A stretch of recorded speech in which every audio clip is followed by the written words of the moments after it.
ഹംസ വൈദ്യർ ഒരു പൊതുചടങ്ങിൽ സംസാരിക്കുന്നതിനിടെയാണ് ദീപ്തി തനിക്കൊരു കിണർ കുഴിച്ചു തരുമോ എന്ന് ചോദിച്ചത്.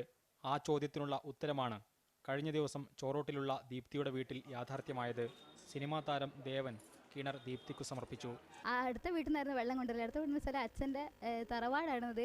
അവിടുന്ന് ഞാൻ വെള്ളം കോരിയിട്ടാണ് കൊണ്ടുവരല്. ഞാൻ കോരി കൊടുക്കും, അമ്മ കൊണ്ടുവരും. അങ്ങനെ പിന്നെ ഞാൻ കോരും, അല്ല അമ്മ കോരും, ഞാൻ കൊണ്ടുവരും. അങ്ങനെ തന്നെ. ഇനിയിപ്പോൾ ഇവിടുന്ന് തന്നെ കോരാ, ഇവിടുന്ന് തന്നെ കൊണ്ടുവരാം. പാരമ്പര്യ ആയുർവേദ ചികിത്സകനായ ഹംസ വൈദ്യർ ഇതിനകം 10 കിണറുകളാണ് നിർമ്മിച്ചു നൽകിയത്.